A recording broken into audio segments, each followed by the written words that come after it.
բոլոր մասնագետները դնեն ականջակալները բացի Մարիամից։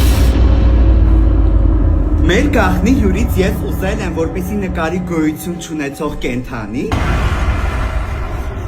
և հոգեբանաձեռագրաբանական վերլուծության համար ուզել եմ, որ գրի իր կյանքի պատմությունը պատանեկությունից մինչև մանկություն։ Այստեղ տեսնում ենք, որ մեր գաղտնի հյուրը ճաղատ է։ Երեխեք, բայց չէ։ Իսա գանգուր փարթամ մազեր ունեմ։ Ունի երկարաճիտ քիթ,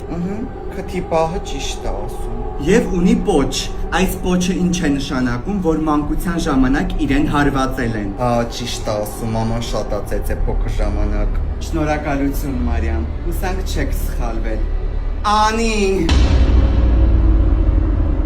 Մեր գաղտնի հյուրից խնդրել էի, որ ինքը այս ամանը վերցնի, շոշափի ու մի հատ թքի մեջը։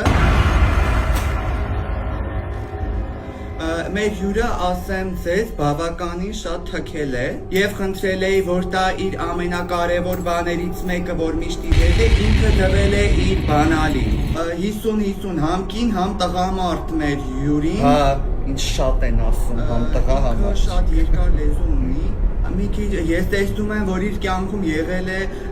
4-ից 5 տղամարդ, բայց դες մի բան ասեմ, այս հյուրը մանկությունից շատ